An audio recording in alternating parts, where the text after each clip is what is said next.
Hi! Welcome back to DV Vlogs. ඉතින් ඔන්න ගොඩ කාලෙකට පස්සේ තමයි මම මේ වීඩියෝ එකක් අප්ලෝඩ් කරන්න හදන්නේ. ඇත්තටම වීඩියෝ ගොඩාක් අරගෙන සහ එඩිට් කරන්න තියෙනවා. නමුත් මට තිබ්බ ටයිම් එකත් එක්ක මට මේ දේවල් කරගන්න බැරි වුණා. ඉතින් අද මේ වීඩියෝ එකෙන් මම ඔයගලන්ට ගේන්නේ රටක ඉඳලා ඔයාගේ වෙඩින් එකක්, ඔයාගේ බිස්නස් එකක් ප්ලෑන් කරන කෙනෙක් නම් අන්න ඒ අයට වැදගත් වෙන වීඩියෝ එකක්. ඇත්තටම ඔයාලා දන්නවනේ මගේ channel එක බලන ඔයාලා දන්නවා මම ජීවත් වුණේ සයිප්‍රස් වල. එතකොට මම එහි ඉන්න කාලේ තමයි ඇත්තටම මේ මගේ channel එක පටන් ගත්තේ, වීඩියෝ අප්ලෝඩ් කරේ. එතකොට දැනට මගේ channel එකේ subscribersලා 2000කට ආසන්න ප්‍රමාණයක් ඉන්නවානේ. thank you so much ඒ හැම කෙනෙක්ටම. ඉතින් අන්න ඒව බලන මගේ vlogs, මගේ කලින් vlogs බලපු හැම කෙනෙක්ටම වැදගත් වෙයි කියලා හිතලා තමයි මම මේ clips හැමදේම අරන් තියාගත්තේ. මම කොහොමද මගේ වෙඩින් එක plan කරගත්තේ සහ අපි අපේ business එක handle කරගෙන යන්නේ කොහොමද පිට රටක ඉඳගෙන කියලා. ඉතින් අපි ලංකාවට යන්න ප්ලෑන් කරනකොට අපේ ඇත්තටම ගත්ත බඩු, යාළුවන්ට සහ සමහර ඩොනේෂන් වලට අපි ගත්ත බඩු, ඒතකොට ෆැමිලි එකට ගත්ත දේවල්, මේ හැමදේම ක්ලිප්ස් ටික මම අරන් තියාගත්තා. ඉතින් මේ තියෙන දේවල් ඉතින් පිටරටක ඉන්න යාළුවෝ නම් දන්නවා ඇති අපි ඉතින් සාමාන්‍යයෙන් ලංකාවට වැකේෂන් එකකට යන්නේ සති 3කට නැත්නම් 4කට. ඉතින් ඒ කාලය තුළදී අපි ප්ලෑන් කරගන්න දේවල් හරි විදිහට ටයිම් මැනේජ් කරලා ප්ලෑන් කරගත්තොත් අපිට මේ දේවල් සම්පූර්ණ කරලා ආපහු එන්න පුළුවන් සාර්ථකව. ඊට කලින් මේ මම කියන්නම්කෝ මේ අපි වර්ක් කරපු එක තැනක අපි අන්තිම දවසේ නිසා අපිට පොඩි ට්‍රීට් එකක් දෙනවා ඒ කම්පැනි එකෙන්. සහ අපිත් එක්ක වර්ක් කරපු අයට අපේ හිටපු ක්ලයන්ට්ස්ලාට හැමෝටම ගුඩ් බයි කියන ටයිම් එක තමයි මේ. ඉතින් හරිම සතුටුයි සහ හරිම ලස්සන මතකයන් ගොඩක් මේ දේවල්. ඉතින් මගේ vlogs බලන ඔයගොල්ලෝ දන්නවා මම නර්සින් හෝම් එකක තමයි වර්ක් කළේ, සෝෂල් කෙයාර් වර්කර් කෙනෙක් විදිහට. ඉතින් ඒ ජොබ් එක කරන අය සහ කරපු අය දන්නවා ඒක සල්ලි වලටම කරන ජොබ් එකකට එහා ගිය ජොබ් එකක්. ඇත්තටම අපි මිනිස්සු එක්ක ගනුදෙනු කරන්න ඕන කොහොමද, අපි මිනිස්සුන්ට කරුණාවන්ත වෙන්න ඕනේ කොහොමද, එක මිනිස්සු එක හැසිරෙන්න ඕන විදිහ මොකක්ද කියන මේ වගේ දේවල් ගොඩක් අපේ ජොබ් එකට අයිති වෙනවා. ඉතින් මම හරි ආසාවෙන් ආදරෙන් කරපු ජොබ් එකක්. ඇත්තටම අන්තිම දවසේ නම් මට දුක හිතුණා යාළුවට සමු දෙන්න. ඉතින් කොහොම හරි අපි ඒ වැඩ ඔක්කොම ඉවර කළා දවසකට කලින්. අපි ඊළඟ දවස් රෙස්ට් එකේ තියාගෙන වැඩ ඔක්කොම ප්ලෑන් කරගෙන අවශ්‍ය කරන දේවල් හරියට පැක් කරගෙන මේ ඉතින් අපි එයාපෝට් එකට ආපු වෙලාව. ඉතින් අපි කාටවත්ම නොකියන්නේ ලංකාවට ගිහිල්ලා අපි මුලින්ම ඉතින් අපේ බිස්නස් ටික තමයි බලන්න පටන් ගත්තේ. අපි කිසිම කෙනෙක්ට නොකිය ආපු නිසා අපි සද්ද නැතුව අපි මුලින්ම ගියේ අපේ ෂොප් එකට. ෂොප් එක විසිට් කරලා ඉතින් වැඩ කරන ඇත් එක්කත් කතා බහ කරලා අපි මුලින්ම ගියේ අපේ හෝල් එක බලන්න. මොකද අපි ඇත්තටම මේ දේවල් ෆිසිකලි දැකලා තිබුණේ නැහැ. ඉතින් අපිට ඕන වුණා ඇත්තටම අපි හිතන විදිහට මේ දේවල් තියෙනවද කොහොමද කියලා බලා ගන්න. ඊට පස්සේ මේ දෙවනි දවසේ ඔයගොල්ලෝ දන්නවද දන්නේ නැහැ ලංකාවේ අපි රෙජිස්ට්‍රේෂන් එකක් කරන්න කලින් අපිට ෆෝම්ස් වගේක් තියෙනවා ෆිල් කරන්න. ඉතින් අපි ඩොකියුමන්ටේෂන් පාර්ට් එකත් ඉක්මනටම ඉවර කරගත්තා. මොකද ඒක සාමාන්‍යයෙන් එන්ගේජ්මන්ට් එකට මාසෙකට වගේ කලින් ඉවර කරන්න ඕන දෙයක්. ඉතින් ඒ අතරතුර අපි ජොටිට හදාගත්ත අපේ ගේ තිබුණා. අපි ඒකේ වැඩ ඉවර කරලා තිබුණේ නැහැ. ඉතින් අපි ඒ දේවලුත් ප්ලෑන් කරගත්තා. සහ මගේ ෆොටෝ ෂූට් එකක් කරන්න තිබුණා. එතකොට මගේ වෙඩින් එක දවසේ ඩ්‍රෙසස් ටික හදාගන්න තිබුණා. සහ අපේ යාළුවෝ අපිට බලන්න ඕන වෙලා තිබුණා. බ්‍රයිඩ්මේඩ්ස්ලව ඒ හැම කෙනෙක්වම. ඉතින් අපි ස්ටෙප් බයි ස්ටෙප් හැම දෙයක්ම කරගත්තා. සහ ඉතින් මගේ වගේම මගේ හස්බන්ඩ්ගේ වැඩවලටත් අපි දෙන්නම එකටම තමයි මේ හැම තැනකටම ගියේ. ඉතින් බින්දුවේ ඉඳන්ම තමයි අපි දෙන්න මේ දේවල් හැමදේම ප්ලෑන් කරගත්තේ. මොකද කිසිම දෙයක් අපි ලංකාවට එනකොට අපේ වෙඩින් එකට අදාළව සිද්ධ වෙලා තිබුණේ නැහැ. ඒ කියන්නේ අපි නැගතට බුලත් දෙන දේවල්, අපි කාඩ්ස් දෙන දේවල්, එතකොට මේ හැමදේම මේ චූටි හැම දෙයක්ම අපි ලංකාවට ගිහිල්ලා තමයි කරගත්තේ. ඒ වගේම අපිට ගෙට ගෙවදිල්ල අපි ප්ලෑන් කරලා තිබුණා සහ ඒ දවසට දානයක් දෙන්න අපි ලෑස්ති වෙලා හිටියා. ඉතින් මේ හැම දෙයක්ම අපි දින ගානට ඇඩ්ජස්ට් කරලා තමයි ප්ලෑන් කරගත්තේ. ඒක නිසා අපිට ටයිම් තිබුණා මේ හැම දෙයක්ම ලස්සනට අරේන්ජ් කරගන්න. ඉතින් මේ තියෙන්නේ අපි ගෙට ගෙවදින්න කලින් දවසේ රෑ අපි බුදු පිළිම වහන්සේ වඩම්වන්න තැනක් බලලා ඒ තැන් හැම දෙයක්ම අස් කරලා අම්මලා ඉතින් අපිට ලොකු සපෝට් එකක් දුන්නා. කෑම් බීම අවශ්‍ය කරන දේවල් හදාගන්න. ඉතින් මේ තියෙන්නේ අපි ගෙට ගෙවිච්ච දවසේ උදේ අපේ ෆැමිලි එකේ කට්ටිය සහ වටපිටාවේ ඉන්න කීප දෙනෙක් විතරක් සම්බන්ධ වෙලා අපි හරි ලස්සනට මතක හිටින විදිහට මේ දේවල් හරිම ලස්සනට හැම දෙයක්ම කරගත්තා.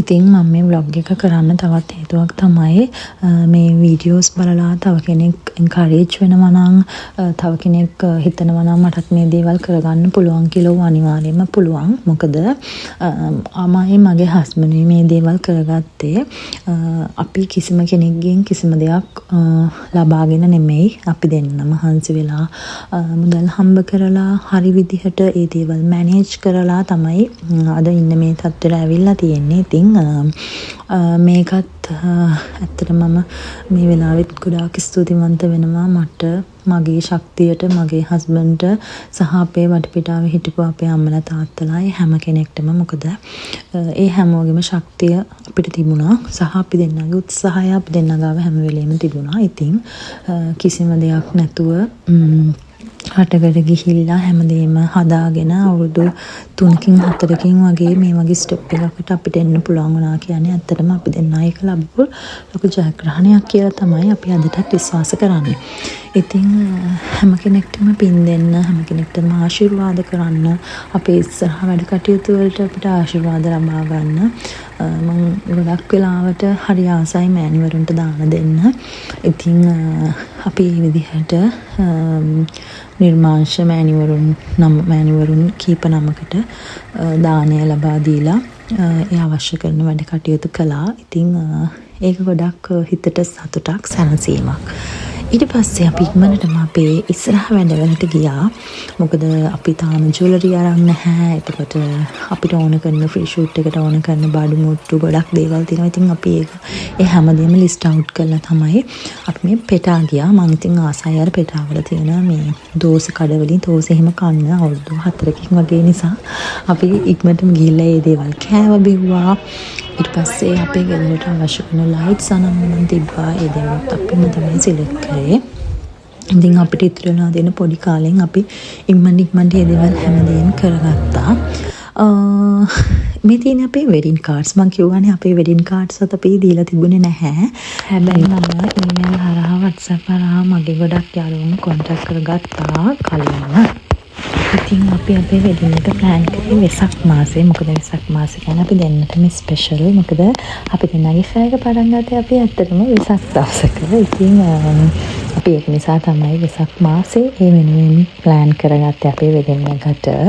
ඉතින් මේ තියෙන වෙසක් දවසක් අපි අපේ අලුත් ගෙදර ලස්සනට ලයිට්ස් පත්තු කරලා පහන් පත්තු කරලා වෙසක් දවස හරි ලස්සනට ගත කරා අම්මලා තාත්තලාත් එක්ක. හරිම ලස්සන, හරිම සුන්දර මතකයක් එදත් අපිට තිබුණා.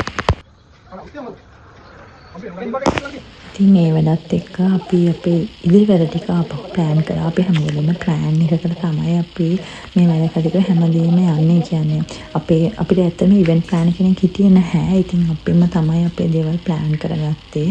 ඉතින් අපි අම්මලා තාත්තලාට ගිෆ්ට් ගන්න ගියා.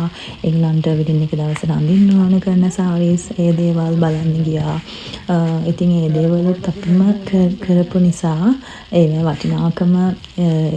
වටිනාකම ඇත්තටම වැඩි කියලා මට හිතෙනවා. මොකද ඒක අපිම හිතලා කරන දෙයක් නේ. එතකොට ඒකේ මට හිතෙනවා ලොකු වටිනාකමක් තියෙනවා කියලා. මේ හැම දෙයකම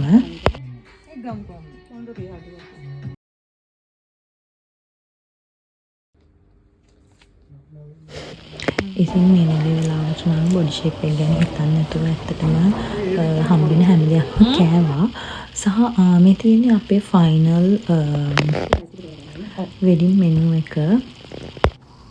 ඉතින් අපි මේ ටිකත් ෆයිනලයිස් කරගෙන ස්පෙෂලි ඇඩ් වෙන්න ඕනේ වැඩ් කරලා හැමදේම ඉවර කළා. අපි ආපහු අපේ හෝල් එක බැලුවා. ඊට පස්සේ සමහර ෆොටෝ ලොකේෂන්ස් අපි සිලෙක්ට් කරගත්තා. සහ ඉතින් අපේ හස්බන්ඩ්ට නම් ගොඩක් වැඩ තිබුණා. යාගේ බිස්නස් එක පැත්තෙන් කරන්න බලන්න යන්න තියෙන තැන් ඉතින් හැම තැනකටම මාත් යන්න ඕනේ වුණා. සහ අපි දෙන්නම හරි ආසාවෙන් හිටියා අපේ ටැටූස් ෆිනිෂ් කරගන්න. මොකද හස්බන්ඩ්ගෙත් හාෆ් කරපු ටැටූ එකක් තිබුණා. සහ මම අලුතින් කරන්න හිතන් හිටපු ටැටූස් තිබුණා. ඉතින් මේ හැමදේම අපි ඉවර කරගත්තා. ඊට පස්සේ ඉතින් මමගේ බ්‍රයිඩ්මේඩ්ස්ලත් එක්ක එකතු වෙලා අපේ වෙඩින් එක දවසේ අපි කරන ඉවෙන්ට්ස්, අපේ සර්ප්‍රයිස් ඩාන්ස් එක සහ පොඩි පොඩි කියුට් දේවල් හැමදේම ප්ලෑන් කරගත්ත ලස්සනට. ඇත්තටම ඩාන්ස් කරන්න නම් බෑ. මගේ යාළුවෝ දෙන්නට ලස්සන ඩාන්ස් කරන්න පුළුවන්. ඉතින් ඒ දෙන ගොඩාක් මහන්සි වුණා නේ. ඇත්තටම ගොඩාක් thank you ඒගොල්ලන් හැම කෙනෙක්ටම මං වෙනුවෙන් අපේ වැඩක් වෙනුවෙන් යාළුවගේ වටිනා කාලය යෙදෙව්වට. මොකද ඒ දෙන්නම ටීචර්ස්ලා. ඉතින් ඒගොල්ලන්ට ඇත්තටම ගොඩාක් වැඩ තියෙනවා ඒගොල්ලන්ගේ වැඩ. ඒත් ඒගොල්ලෝ මම වෙනුවෙන් මගේ දෙයක් වෙනුවෙන් කාලය කැප කරපු එක මට ඒක හැමදාටම මගේ හිතේ තියෙන දෙයක්. thank you so much.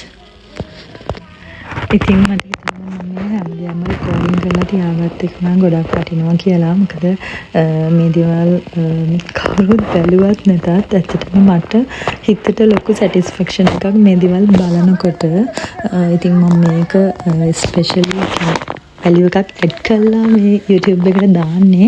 මේක තව කෙනෙක්ට බලලා මේකෙන් තව කෙනෙක්ට මොකක් හරි පුංචි අයිඩියා එකක් ගන්න පුළුවන් නම් ඒක වටින නිසා. ඉතින් anyways මගේ වීඩියෝස් කවුරුම හරි බලනවා නම් ඒකට ඇත්තටම thank you so much. ඉතින් මේ තියෙන ඔය කවුරුත් දාන පෙටාවල තියෙන රතු පල්ලිය අපිට ආපහු පෙටා එන්න උනා. මොකද මම අන්තිමට ආපු දවසේ මට ජුවලරිස් හැමදේම අරන් ඉවර කරගන්න බැරි වුණා. ඉතින් අපි අපේ වෙඩින් එක දවසේ මොනවා කරන ජුවලරිස් ගන්න තමයි මේ ඇවිල්ලා ඉන්නේ. අපි ඉතින් shops කීපයකටම ගියා. හැබැයි අපි ෆයිනලි ගියේ දේවී එකට. ඒකේ තමයි ඉතින් අපිට හිතුනේ ඉතින් අපේ ජුවලරිස්ත් අරගෙන ඊට පස්සේ අපිට ඕන වෙලා තිබුණා අපේ ෆ්‍රී ෂූට් එකට ඕන කරන ඇඳුම් සහ අවශ්‍ය කරන දේවල් ගන්න. ඉතින් අපි ඒ දේවල් වලට තමයි මට මතකයි අපි කූල් පැනට් එකට හරි ඒ වගේ තැනකට තමයි ගියේ. ඉතින් අපි ගිහලා චුට්ටක් කොෆි එකක් බීලා රිලැක්ස් වෙලා තමයි අපි shopping කරන්න පටන් ගත්තේ. ඉතින් shopping කරනකොට වගේ ඔයාලා අනිවාර්යෙන් mindful වෙන්න. ඔයගොල්ලෝ හැම දෙයක්ම එක තැනකින් ගන්න පුළුවන් shopping center එකකට වගේ යන්න. එතකොට ඔයාලගේ time එක ගොඩක් ඉතුරු කරගන්න පුළුවන්. නැත්නම් අර තැන් කීපයකට යන්න ගියාම අපේ time එක ගොඩක් waste වෙනවා. ඉතින් අපිට අපේ වැඩ ටික ඉක්මනට කරගන්න බැරි වෙනවා. ඉතින් ඊට අමතරව අපේ shop වල තිබුණා පොඩි මිස්ටේක්ස් වෙච්ච තැන් අපි ඔය හිටපු කාලේ අපිට ඒවා තේරුණා. ඉතින් අපි මේ දේවලුත් බෑලන්ස් කරගෙන තමයි අපි මේ සතියකට වගේ කාලයක් තමයි අපි වෙඩින් එකට තියෙන්නේ. ඉතින් අනේ හරිම කියුට්. මම මේ අර නැගතට ලිප වලන් මොනවද තියෙනවා කියලා නැගතක් චරිතයක් තියෙනවනේ. අන්න ඒක මම තනියම මගේ අලුත් ගෙදර කරේ. ඉතින් ඊට අමතරව අපිට ඇසිස්ටන්ට් කෙනෙක් ඕනලා තිබුණා. ඉතින් අපි ආව ඒ හිමත් ඉන්ටර්වියුස් වලයක්ත් ගියා ඒ අතරතුර. ඉතින් ඔය දේවල් හැමදේම කරගන්න ගමන් අපිට අපොයින්ට්මන්ට්ස් තිබුණා. එතකොට nails වලට, facial වලට, pitons වලට මේ හැමදේම අපි මිස් කරගන්න නැතුව කලින් ප්ලෑන් කරලා කලින් ටයිම් ඔක්කොම arrange කරගත්ත නිසා ඒ කිසි දෙයක් අපිට මිස් කරගන්න නැතුව අපි ලස්සනට වැඩ ටික කරගත්තා. මම nails වලට ගියේ spa salon. no spa salon nail spa. ඇත්තටම දැම්මම නමුත් මතක නෑ. මොකද වෙඩින් එක අරගෙන දැම්ම අවුරුදු 3කට ලඟ වෙනවා. ඉතින් අනේ මම තාම ඉතින් මේ වීඩියෝස් එඩිට් කරනවා. මට හරි සතුටුයි මේ දේවල් දකිනකොට. මේක අපි අර දේවල් ඇචීව් කරගත්තාම අපිට දැනෙන්නේ සතුටක්. ඉතින් අනේ ඔයගොල්ලොනුත් ඒ වගේ අචීව්මන්ට්ස් ක්ලිප්ස් විදියට හරි පොඩියට තියාගන්න. ඒව බලනකොට ඒක මාරම හිතට ලොකු ඇචීව්මන්ට් එකක්. ඉතින් මම මේ විදිහට ලස්සනට මගේ ඩ්‍රීම් නෙල් සෙට් එක දාගත්තා. ඊට පස්සේ මට තිබුණා සලෝන් එකේ ෆේෂියල් වලට පිටෝන්ස් වලට අපොයින්ට්මන්ට්ස්. ඉතින් ගොඩක් තැන් වලට මම මගේ දේවල් වලට මම තනියම ගියා. මොකද හස්බන්ඩ් එතකොට යාගේ දේවල් වලට තනියම ගියාම අපිට ටයිම් එක තව ටිකක් ඇඩ්ජස්ට් කරගන්න පුළුවන්. ෆැමිලි එකත් එක්ක ස්පෙන්ඩ් කරන ටයිම් එකක් එතකොට අපිට ඉතුරු වෙනවා. ඒ විදිහට තමයි අපි ටයිම් සේව් කරගත්තේ. ඉතින් ඒ අතරතුරට අපිට අපි අලුත් ප්‍රොජෙක්ට්ස් වගේක් තිබුණා. ඉතින් අපි මේ ඒ දේවල් වලටත් සහභාගී වුණා. ඒවයි තිබ්බ මීටින්ස් වලට ගියා. අපි ඒවත් මිස් කරගත්තේ නෑ. දැන් අපිට වෙඩින් එකට හරියම දවස් 3-4ක් වගේ පොඩි කාලයක් තියෙන්නේ. නමුත් ඒත් අපි අපේ බිස්නස් එකේ දේවලුත් මේ එක්කම බැලන්ස් කරගෙන ගියා. ගන්න තියෙන්නේ 10 නේ කිලෝමීටර කීයක් කොහොමද ලයිට් එක මේකද ඉතින් මේ තියෙන්නේ හස්බන්ඩ්ගේ ෆයිනල් පිටෝන් එක. එදාම අපි හස්බන්ඩ්ගේ තාත්තවත් එක්කගෙන ගියා. එයාට අවශ්‍ය කරන ඇඳුනොත් එතනින්ම ගන්න. ඊට පස්සේ අපි තව අපේ වැඩ කීපයක්ම තිබුණා ඇරේන්ජ් කරගත්ත. මොන දේ කරන්නත් කාලා බීලා ඉන්න එපා ළමයි. ඔන්න ඉතින් අපි යන තැන මොන හරි කාලා බීලා තමයි අපේ වැඩ ටික හිමීට ඉස්සරහට කරගෙන යන්නේ. ඉතින් අපිට ඊළඟ දවසේ තියෙන අපේ ෆොටෝ ෂූට් එක. ඉතින් ඔය තියෙන ෆොටෝ ෂූට් එක කරන දවසේ උදේ පාන්දර සැලෝන් එකට ගිහිල්ලා hair and makeup කරලා මගේ රංගය තමයි මට ඒ දවසේ hair and makeup කරේ. අනේ thank you so much. ඉතින් මේ තියෙන ෂූට් එක දවසේ අපේම ඩිසයින් කරගත්ත අවුට්ෆිට් වල තමයි අපි ෂූට් එක කරේ. ඉතින් අවුට්පුට් එක ගොඩක් ලස්සනට තිබුණා. මම ෂූට් එකේ ෆොටෝස් වගේකුත් මේකටම ඇටච් කරන්නම්.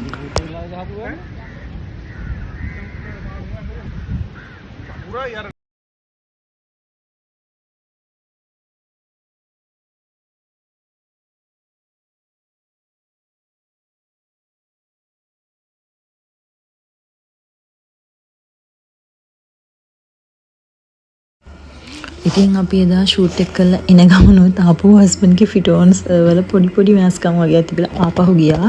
ඉතින් ඔන්න ඉතින් අපි බලන් හිටපු දවස උදා වුණා. මේ ඒ දවසේ හවස මට ඇත්තටම දේවරුවෙම වීඩියෝ එකක්වත් ගන්න බැරි වෙලා. ඉතින් මේ තියෙන හවස් වරුවේ මම පාන තියලා එන අයට ඉතින් මගේ යාළුවෝ නෑයෝ ගොඩක් කීප දෙනෙක් ඇවිල්ලා හිටියා එදා.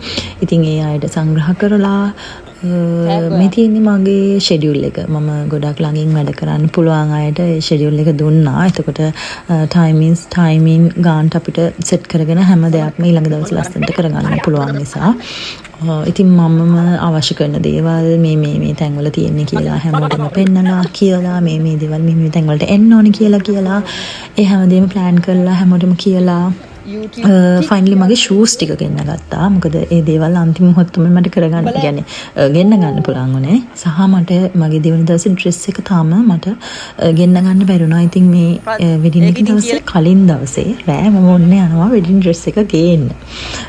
ඉතින් එහෙම තමයි නේද අපි තනියෙන් අපි දේවල් කරගන්නකොට දේවල් මිස් වෙන්නේ නැහැ. නමුත් ප්‍රමාද වෙන්න පුළුවන්. නමුත් ඒ දේවල් අපි සතුටින් හරි ආසාවෙන් කරගන්නවා. ඉතින් මගේ ලස්සන ඩ්‍රෙස් එකක් එයක් ඉක්මනටම කළා දීලා තිබුණා. ඉතින් මගේ යාළුවෝ දෙන්නත් මාත් එක්කම ආවා.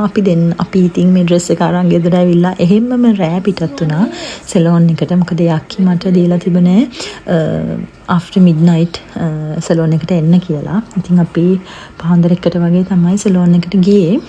ඉතින් අපි මේකප් පටන් ගත්තා, ඩ්‍රෙසින් පටන් ගත්තා. මම හිතුවට වඩා ගොඩාක් ලස්සනට සැලෝන් ශානි අකිමාව ඩ්‍රෙස් කරා. හැමෝම ගොඩාක් ලස්සනයි කිව්වා. හිතුවට වඩා ඇත්තටම මාරම ලුක් එකක් එදා නම් මගේ මුනේ තිබුණා. ඉතින් අපි ගොඩක් ආසාවෙන් ඉන්න දේවල් හරි ලස්සනට අපි ගාවට එනකොට ඒකට ස්තුතිවන්ත වෙන්නවත් වචන නැති තරම්. ඉතින් හරිම ලස්සනයි, හරිම ආදරණීය මතකයන් ගොඩක්. ඉතින් මම ප්‍රාර්ථනා කරනවා මේ ලෝකේ ඉන්න හැම අම්මා කෙනෙක්ටම හැම දුවටම මේ වගේ අවස්ථාවන් එයාලගේ ජීවිතවලට ලැබෙන්න කියලා.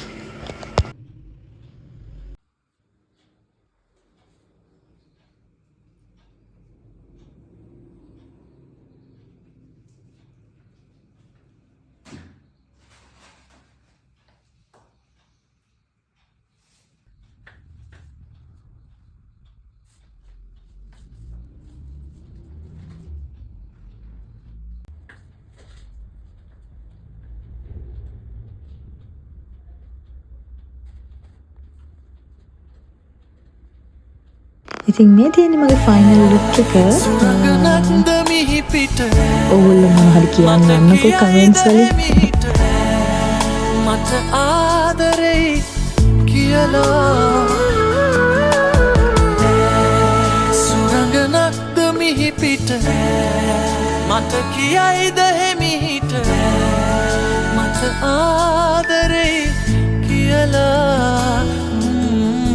ඉතින් වෙඩින් එක දවසේ උදේත් අපිට ගොඩක් වැඩ තිබුණා. මොකද අපිට අපි එදාටත් ලස්සනට ෂූට්ස් arrange කරලා තිබුණා. කියන්නේ වෙඩින් එක දවසේ උදේ වරුවේ ලස්සනට ඒ moments වලට capture කරගන්න ඕන තැන්වල සහ අපි වෙනම අපේ vehicle shoot එකක් අපි arrange කරලා තිබුණා. ඉතින් අපේ husband ගොඩක් ආසාවෙන් හිටියේ ඒකට. ඉතින් ඒකට time එක දෙන්න ඕන නිසා අපි උදේ වරුවේ ගන්න ඕන shots ටික ඉක්මනට කරගත්තා. මේ විදිහට අපි දෙන්න ඉස්සෙල්ලම ෂූට් එක කියන්නේ ඩ්‍රෙස් එකෙන් හම්බෙච්ච වෙලාවේ මොමන්ට් එක හරිම එක්සයිටඩ් හරිම ලස්සනයි. ඉතින් ඊට පස්සේ අපි අපේ යාළුවන්ත් එක්ක හොටෙල් එක ඇතුලේ ලස්සන තැන්වල ලස්සන ෂොට්ස් ටිකක් ගත්තා. ඉතින් හරිම ෆන් ඒ දවස. කොච්චර ටයර්ඩ් වුණත් අපිට කිසි කියන්නේ අපිට මේ ෆිසිකලි එක ලොකු අමාරුවක් තිබුණේ නැහැ. මොකද අපි ගොඩක් සතුටින් හිටපු නිසා. නැත්තම් අපි කලින් දවස් නිදාගෙනත් නෙමෙයිනේ මේ ඉන්නේ. ඒ වුණාට එහෙම ලොකු අමාරුවක් අපිට ඇත්තටම තිබුණේ නැහැ. මොකද අපි යාළුවොත් එක්ක හරි සතුටින් ඒ ටයිම් එක ස්පෙන්ඩ් කරපු නිසා. ඉතින් ඒ වගේම තමයි මට මේකෙදි මතක් කරන්න ඕනේ මගේ හෑන්ඩ් මේකප් කරපු මේකප් ආටිස්, ඒ වගේම ෆොටෝග්‍රැෆර්, මගේ ඩ්‍රෙසස් කරපු කට්ටිය, ෂූස් කරපු අය හැමෝම මාරම සපෝට් එකක් මට දුන්නේ. මොකද මම ලංකාවට ඇවිල්ලා තමයි ගොඩක් දේවල් කරගන්න ඒ තැන්වලට ගියේ. ඉතින් ඒ පොඩි කාලෙකදී සති කිහිපයකදී ඒ දේවල් ඇත්තටම arrange කරලා දෙන්න ඒගොල්ලෝ මුදලට වඩා ඒක අර මනුස්සකමින් කරපු දෙයක්. ඉතින් මම ඒ හැම මොහොතකම සිහිපත් කරනවා. මේව දේවල් බලනකොට මං හරිම ග්‍රේට්ෆුල් ඒ හැමෝටම. ඉතින් මේ හැමෝම නිසා තමයි මං ආසාවෙන් හිටපු මගේ දවස මං හිතුවට වඩා හරි ලස්සනට කරගන්න පුළුවන් වුණේ. ඉතින් අපි හරිම සරල හරිම charm විදිහට තමයි අපි වෙඩින් එක ගත්තේ. අපි දෙන්නට පුළුවන් විදිහට. ඉතින් මං හිතනවා ඒ හැම දෙයක්ම දැන් බලනකොට මට ඒක හරි සතුටුයි. කියන්නේ මම මේ දේවල් මට පුළුවන් උපරිමයෙන් කරගෙන තියෙනවා. ඉතින් thank you so much. කවුරු හරි මගේ වීඩියෝ එක බලනවා නම් like කරනවා නම් comment කරනවා නම් thank you so much. තව ප්ලේට් ටිකක් ඕඩර් කරන්න. හත් කඩකට ඉන නෙරිය තියාලා මාල හතක් හැද මුතු පොට හැඳලා ඉරහඳ බලයෙන් ජයසෙත් වේවා.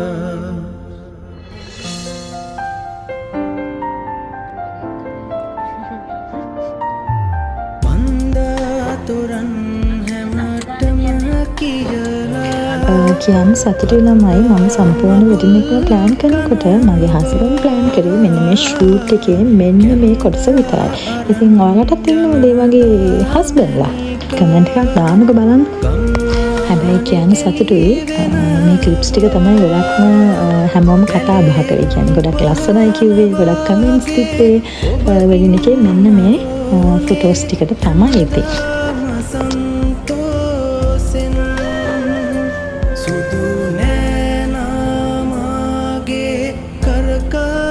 බැඳගෙන පනවාගේ රැකගන්නම් මගේ පනවාගේ රැකගන්නම්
කෙලේ